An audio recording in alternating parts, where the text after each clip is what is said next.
Cumprimento a todos os meus irmãos com a paz de Jesus. Sejam bem-vindos a esta live deste sábado.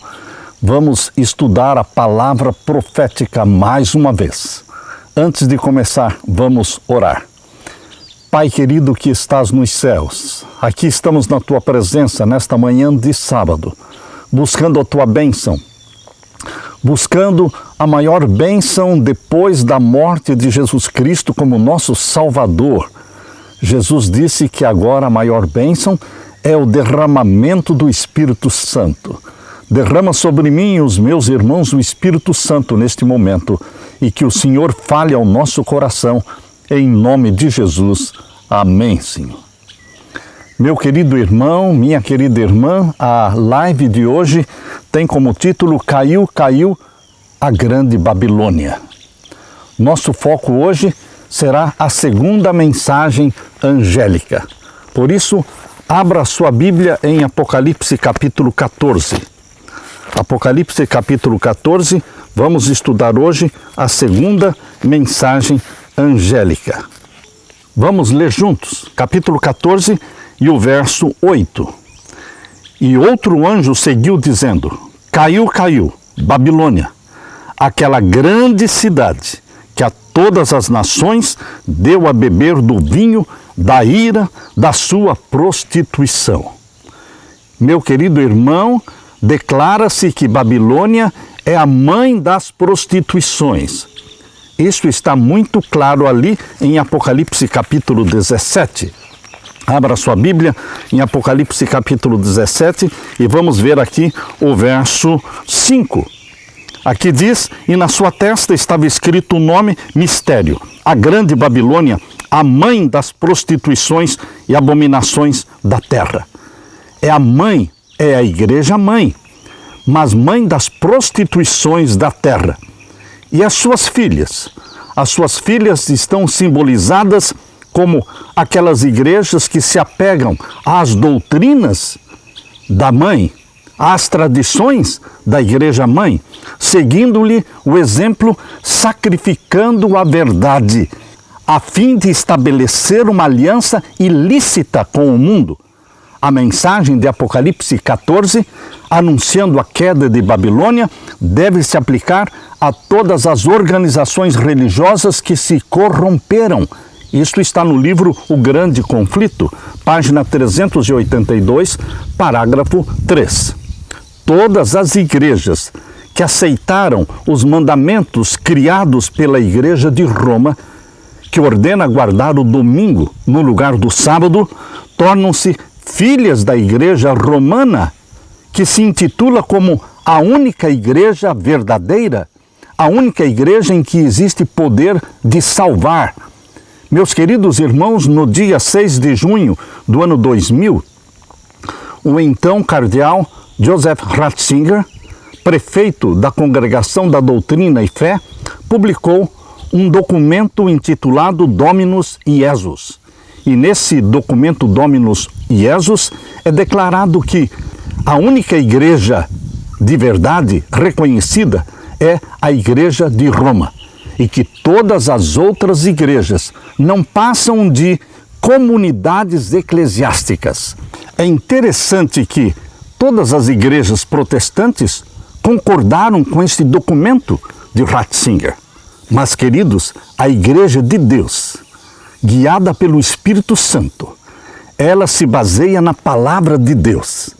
Ela obedece os mandamentos de Deus, escritos pelo dedo de Deus, os 10 mandamentos, não os mandamentos que vêm de Roma. Aqui diz que esta igreja, a Grande Babilônia, ela deu a beber a todas as nações do vinho da sua prostituição.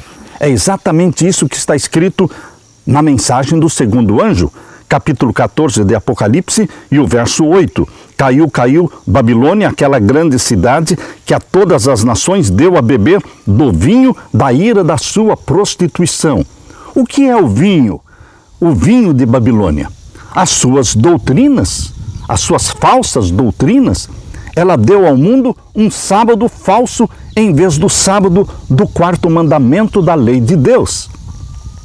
e tem repetido a mentira que Satanás tem propagado ao longo do tempo, desde o Jardim do Éden. Satanás inventou uma mentira quando disse para Eva: certamente não morrereis. Satanás criou esta teoria da imortalidade da alma. Meu querido irmão, todos que creem na imortalidade da alma e todos os que santificam o domingo, o primeiro dia da semana, se tornam filhos de Babilônia. Muitos outros erros semelhantes a este estão sendo propagados por parte da Igreja Grande Babilônia. E, meus queridos, se nós nos desviarmos do testemunho da palavra de Deus, aceitando falsas doutrinas, porque os nossos pais nos ensinaram assim, nós vamos cair na condenação pronunciada sobre Babilônia. Estaremos então bebendo do vinho das suas abominações. O vinho de Babilônia envolve muito mais do que a santificação do domingo, muito mais do que crer na imortalidade da alma. O vinho de Babilônia inclui as festas pagãs, as festas que vieram de Babilônia, aquela cidade construída por Nimrod e que se tornou o centro da idolatria. De lá vieram muitas festas que foram crismadas, foram transformadas como que sendo festas cristãs, mas são festas pagãs. Quais são elas? A festa da Páscoa com os seus coelhinhos, a festa da Semana Santa, a festa junina com todas as suas fogueiras, o dia de finados, uma festa aos mortos, a festa do Natal, a celebração do dia 25 de dezembro como nascimento de Jesus Cristo. Jesus não nasceu no dia 25 de dezembro. Quem nasceu neste dia foi Tamuz, o Messias pagão, filho de Nimrod com Semíramis. Meu querido irmão, tudo isso é vinho de Babilônia. Todos os que aceitam a autoridade humana no lugar da autoridade divina, todos os que aceitam os costumes da igreja ou as tradições dos pais, lembrem-se das palavras de Jesus Cristo quando disse: em vão me adoram, ensinando doutrinas que são preceitos de homens. Meu querido irmão, nós não deveremos permitir que nenhum argumento humano nos desvie de uma pesquisa cabal da verdade bíblica. As opiniões e os costumes humanos não devem ser recebidos como se tivessem autoridade divina. Nós devemos testar todos os ensinos e também as tradições, testá-las pelo assim diz o Senhor. A palavra de Deus diz em Isaías 8, verso 20, à lei e ao testemunho. Se eles não falarem segundo esta palavra, é porque não existe luz neles. Não basta termos boas intenções. Alguém disse que o inferno estará cheio de boas intenções. O que eu tenho a dizer para você, meu querido irmão, minha querida irmã, é que não basta termos boas intenções. Não basta fazermos o que se julga ser direito, ou o que o pastor ou o que o padre dizem. A salvação da nossa alma está em jogo e devemos examinar as Escrituras por nós mesmos. Isto está no livro O Grande Conflito, página 598, parágrafo 1. À medida que nos aproximamos do fim do tempo, e já estamos no fim do tempo, a falsidade estará misturada com a verdade. Mistura tal que unicamente os que têm a direção do Espírito Santo poderão distinguir a verdade do erro. Necessitamos de nos esforçar para manter o caminho do Senhor. Em caso algum, deveremos nos afastar da orientação de Deus para depositar confiança no ser humano. Isto está no Comentário Bíblico Adventista, volume 7, página 907, parágrafo 1. A palavra de Deus em 1 Tessalonicenses, ali Paulo fala, 1 Tessalonicenses capítulo 5, verso 19, não extinguem o espírito, não desprezem as profecias, quando a mensagem é apresentada ao povo de Deus. Não devemos nos levantar em oposição a estas verdades. Devemos ir à Bíblia, comparando com a lei e o testemunho. E se não suportar a prova, não será verdadeira. Testemunhos para Ministros, página 119, parágrafo 1. O profeta João, na sua primeira carta de João, capítulo 4, verso 1, diz: Amados, não creiam a todo espírito, mas provem se os espíritos são de Deus. Existirão algumas quedas, terríveis quedas, por parte dos que cuidam estar firmes por possuírem a verdade, mas não possuem a verdade. Eles não estão em Jesus Cristo. Viviam num baixo nível, permaneciam nas verdades que são superficiais, que não demandam reflexão nem esquadrinhamento profundo. Deus despertará o seu povo, se outros meios falharem. Introduzir-se-ão entre eles heresias, as quais osam de peneirar, separando a palha do trigo. Isto está em Testemunhos, volume 5, página 707, parágrafo 3. Paulo já declarou, lá em Atos, capítulo 20, e os versos 29 a 31, porque eu sei que depois da minha partida entrarão no meio de vocês lobos cruéis, que não pouparão ao rebanho, e que dentre vocês mesmos se levantarão homens que falarão coisas perversas para atraírem os discípulos após si. Portanto, vigiem. Soprará todo vento de doutrina. Tudo que puder ser abalado, será abalado. Mas o Espírito pressamente diz que nos últimos dias apostatarão alguns da fé, dando ouvidos a espíritos enganadores e a doutrinas de demônios. 1 Timóteo capítulo 4, verso 1. Agora, no tempo do fim, doutrinas de demônios serão ensinadas. O vinho de Babilônia, com todas as suas festas pagãs, são doutrinas de demônio. Você pode justificar, você pode explicar, você pode querer acomodar as festas ao seu gosto, ao seu desejo, mas a realidade é que é tudo doutrina de demônio. As multidões rejeitam a verdade das Escrituras por interferir nos desejos do coração pecaminoso e amante do mundo. Queridos, nós não devemos seguir os desejos do nosso coração. O argumento não deve ser: eu gosto disso, eu me sinto bem. Este não é o ponto. O ponto é o que diz a palavra de Deus, à lei e ao testemunho. Se não falarem segundo a lei e ao testemunho, nunca verão a alva. Satanás induz o povo de Deus para olhar para bispos, pastores, professores de teologia como guias, em vez de examinarem as Escrituras Sagradas, a fim de que por si mesmo aprendam o seu dever.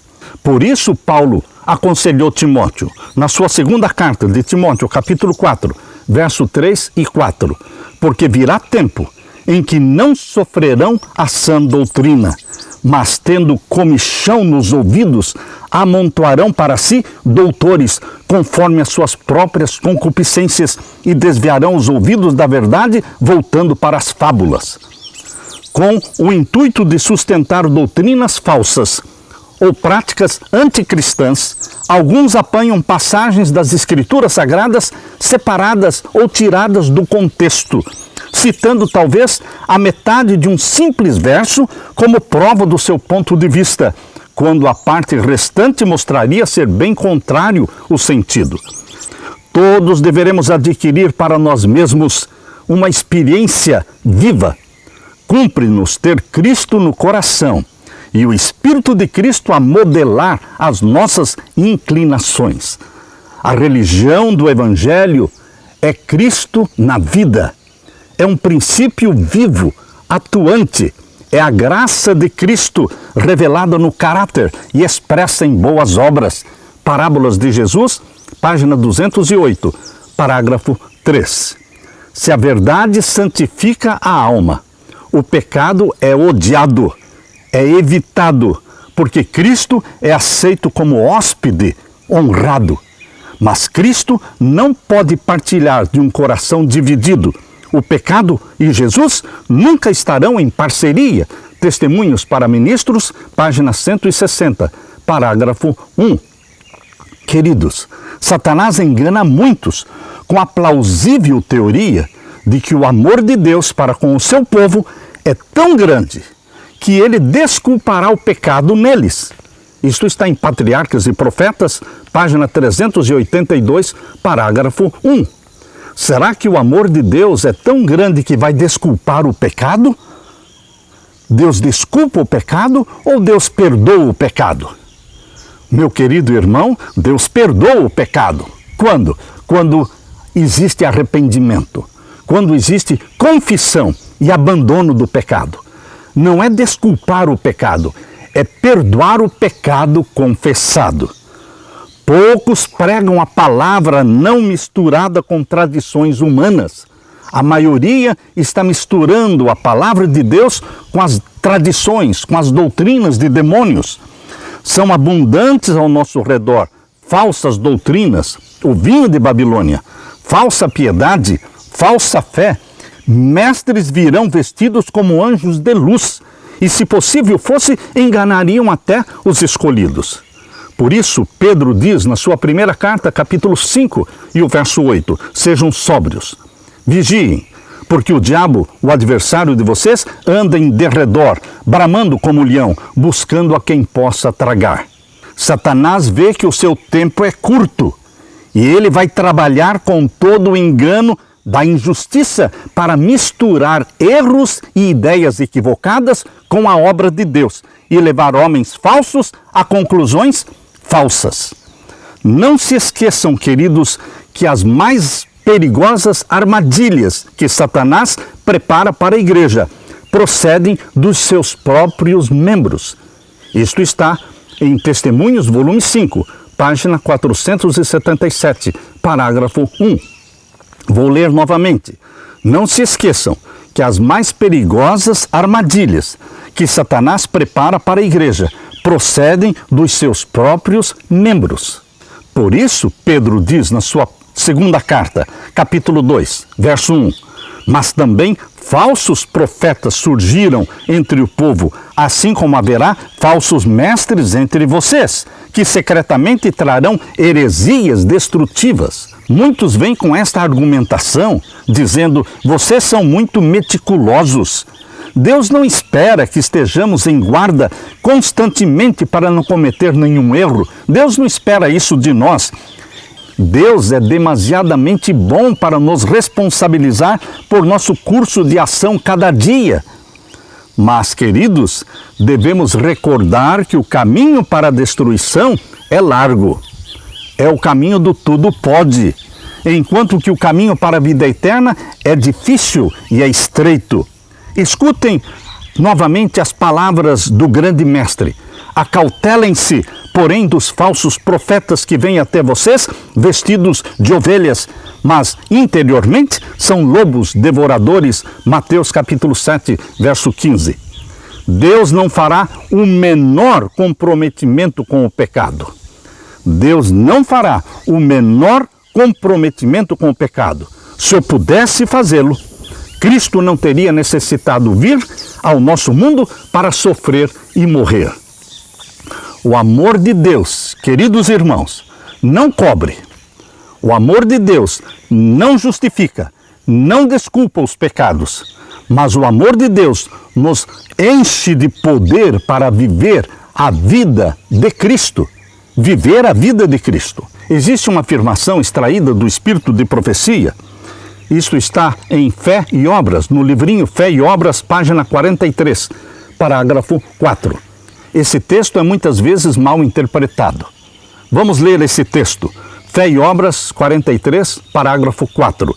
Se está no coração obedecer a Deus, se são feitos esforços nesse sentido, Jesus aceita esta disposição e esforço como o melhor serviço do homem e supre a deficiência com seu mérito divino. Muitos usam esse texto para desculpar os seus pecados, para continuar pecando, dizendo que estão se esforçando. eu estou me esforçando para vencer esse pecado, mas continua pecando. E eles estão acreditando que Deus aceita isso.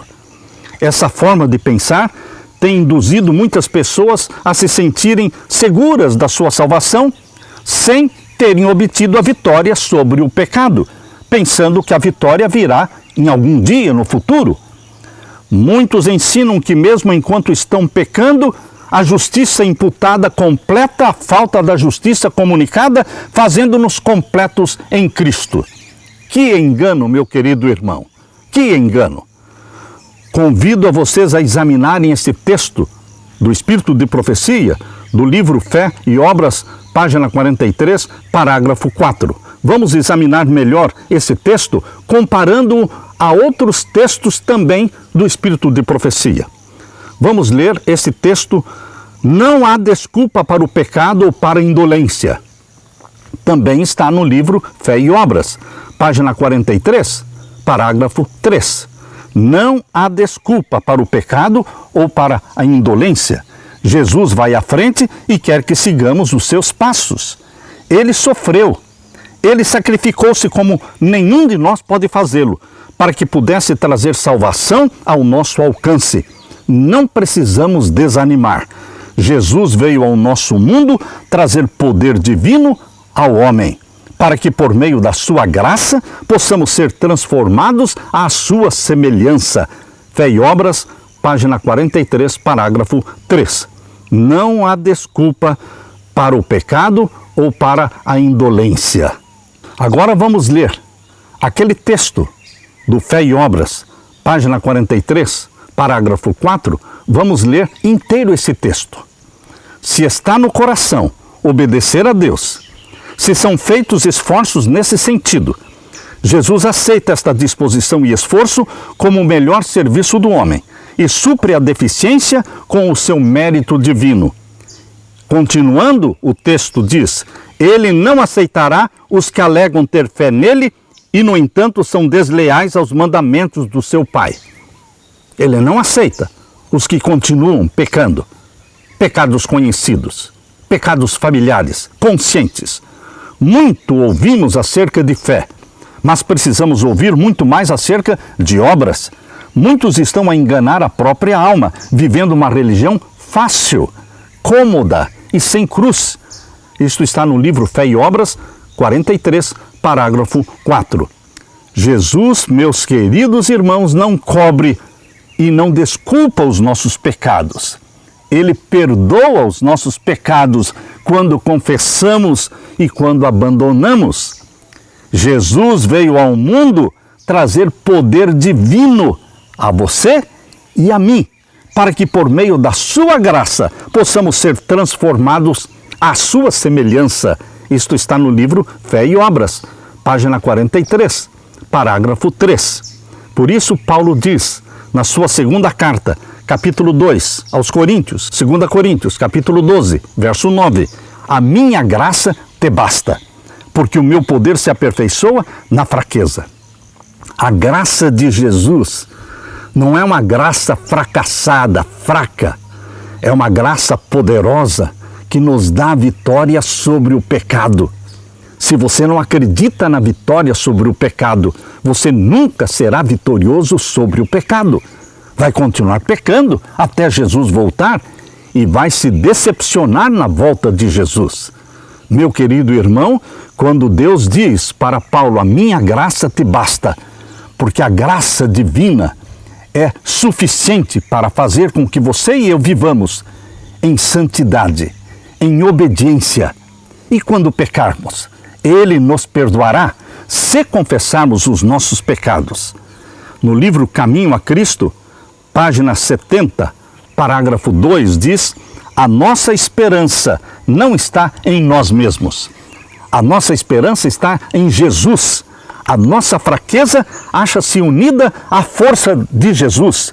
A nossa ignorância acha-se unida à sabedoria de Jesus. A nossa fragilidade está unida ao eterno poder de Jesus. Caminho a Cristo, página 70, parágrafo 2. Por isso Paulo diz em Filipenses 4,13, posso todas as coisas em Cristo que me fortalece. Aleluia! Jesus vigia sobre nós.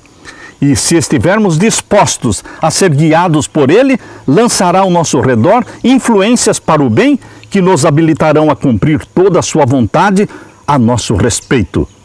Pedro diz na sua segunda carta, capítulo 1, verso 3, o seu divino poder, o divino poder de Jesus, nos deu tudo o que diz respeito à vida e à piedade. Portanto, somos habilitados por tudo que Deus proveu através de Jesus e através do Espírito Santo para sermos vitoriosos. Na revista Signs of Times, do dia 29 de agosto de 1892, a serva de Deus escreveu: há muitos que murmuram contra Deus nos seus corações. Dizem eles: herdamos a natureza caída de Adão e não somos responsáveis por nossas imperfeições naturais. Estão se justificando, estão se explicando, estão se desculpando, mas não estão confessando, não estão se arrependendo. Vejam a argumentação deles. Vou ler novamente. Há muitos que murmuram contra Deus nos seus corações e dizem: herdamos a natureza caída de Adão e não somos responsáveis por nossas imperfeições naturais. Meus queridos, é como se não existisse Jesus. É como se Deus tivesse deixado você lutando sozinho contra as suas inclinações pecaminosas. Mas não é assim. Existe um Salvador, Jesus Cristo, e Ele derrama sobre você o Espírito Santo, que gera em você uma natureza santa e que dá poder para você vencer o pecado.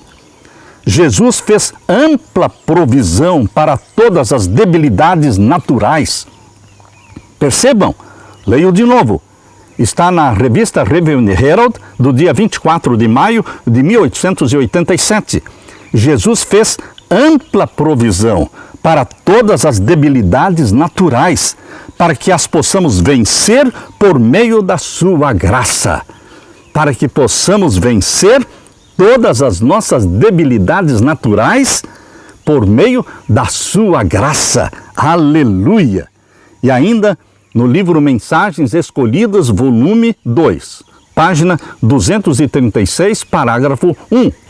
Quando arquitetamos desculpas para o egoísmo, quando arquitetamos desculpas para ruins suspeitas e para maledicências, educamos a alma no mal.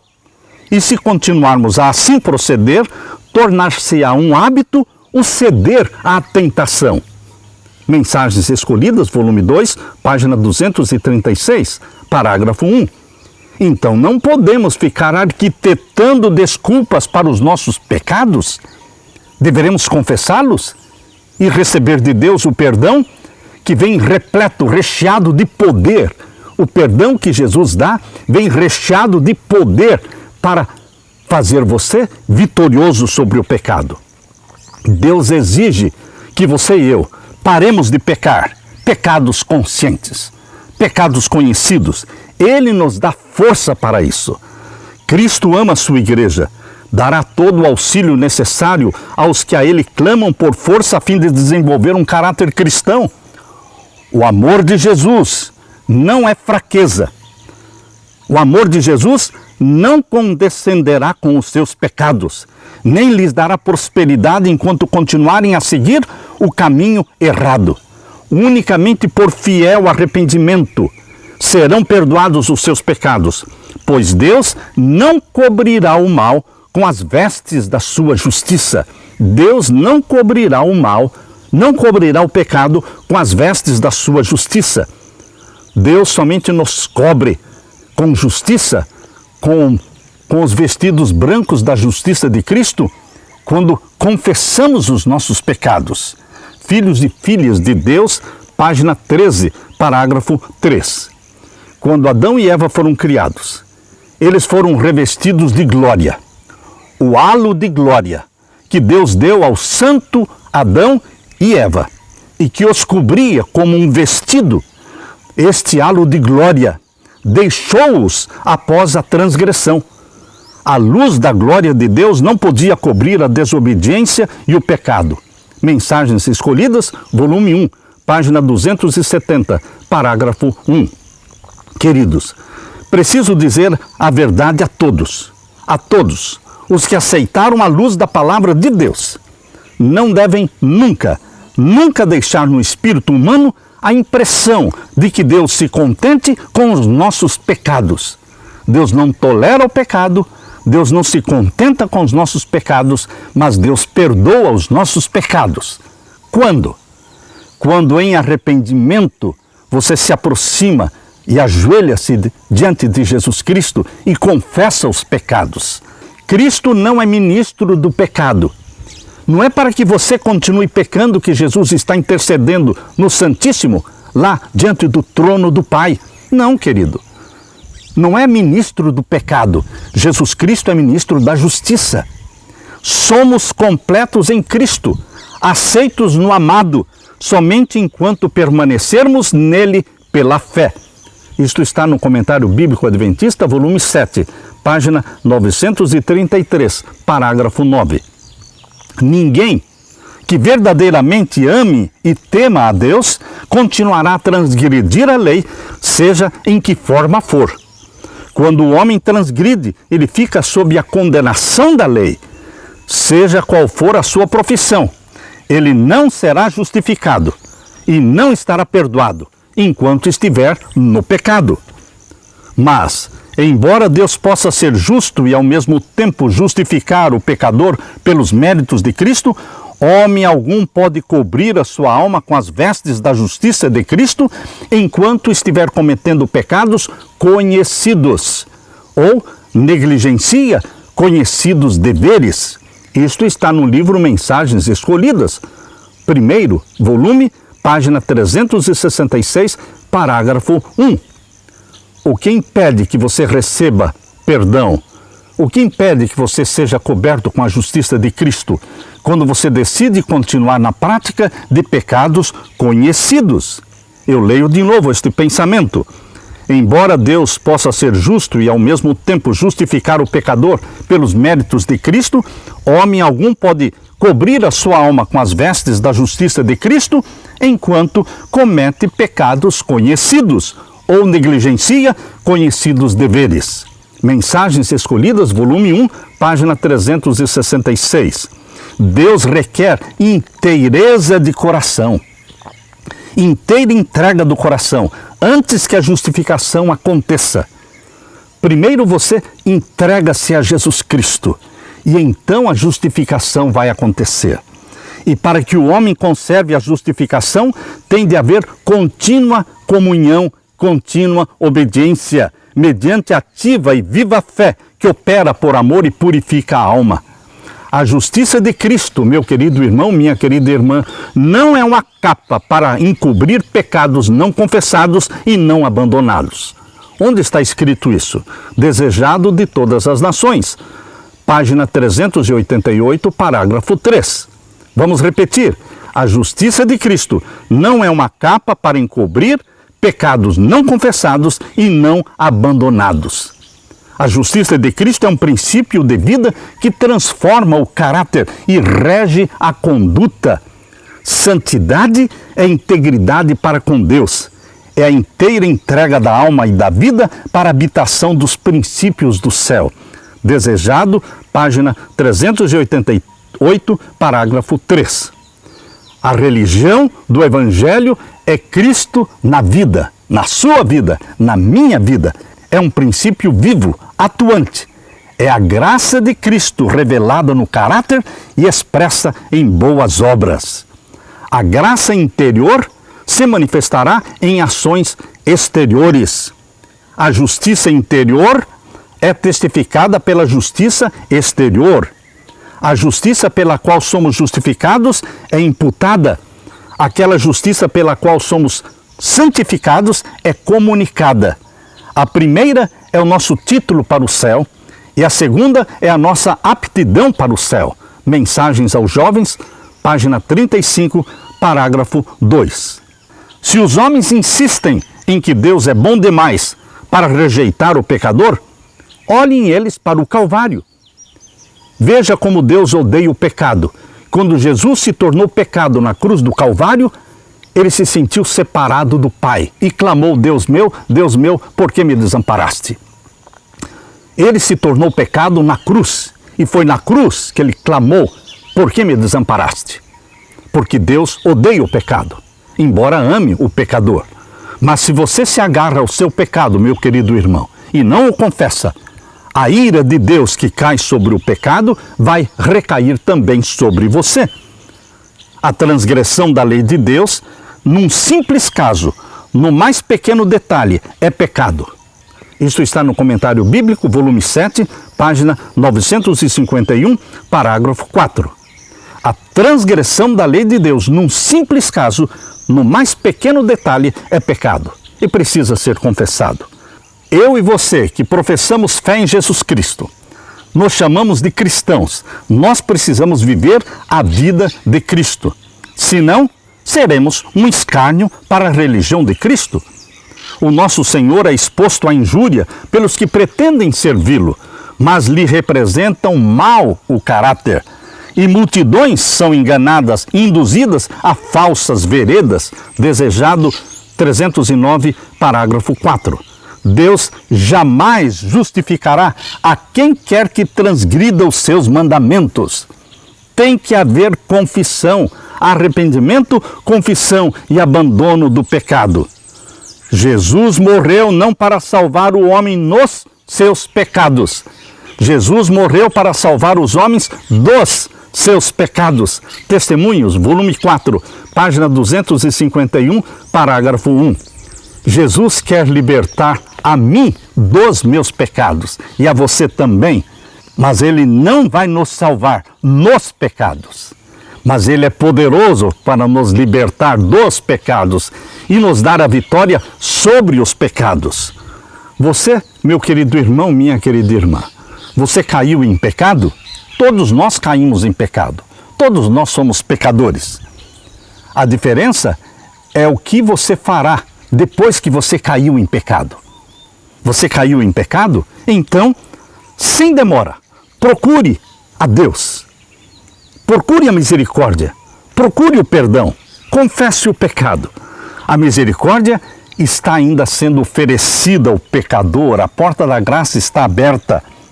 A justificação é um perdão pleno e completo do pecado. Davi pecou feio. Davi pecou feio quando adulterou com Batseba e matou o esposo dela, Urias, o heteu. Mas ele se arrependeu. Ele com lágrimas buscou o perdão, confessou o seu pecado, arrependeu-se e foi convertido de novo. Meu querido irmão, Deus não rejeita, Deus não recusa qualquer pecador que venha em arrependimento e confesse o seu pecado. Deus perdoará. E Deus não dará somente o perdão, mas Ele derramará o Espírito Santo sobre você e sobre mim, dando-nos a vitória sobre o poder do pecado. Nós temos diante de nós a promessa de Jesus Cristo de vencer o pecado. Ele venceu o pecado.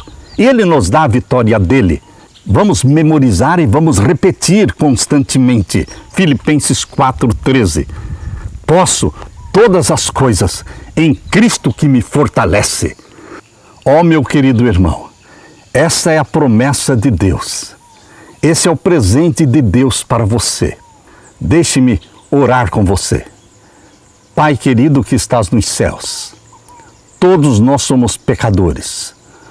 Todos nós estamos destituídos da Tua glória. Todos nós temos natureza pecaminosa e fortes inclinações para o pecado. Mas nós estamos aqui na Tua presença, te glorificando e te agradecendo por Jesus Cristo ter morrido por nós e ter ressuscitado e ter ascendido ao céu e ser o nosso intercessor e mediador. Nós te louvamos, Pai querido, porque Jesus Cristo está derramando sobre mim e os meus irmãos o Espírito Santo. O Espírito Santo nos dá vitória sobre tendências pecaminosas e também sobre pecados conhecidos. Dá-nos, portanto, Pai eterno, uma porção maior do Espírito Santo. Derrama sobre nós a Tua graça. Faze-nos vitoriosos em Jesus Cristo. Ouve a oração do Teu povo. pois estamos clamando em nome de Jesus. Amém, Senhor. Amém. Deixo com você, meu querido irmão, minha querida irmã, a paz de Jesus. Amém.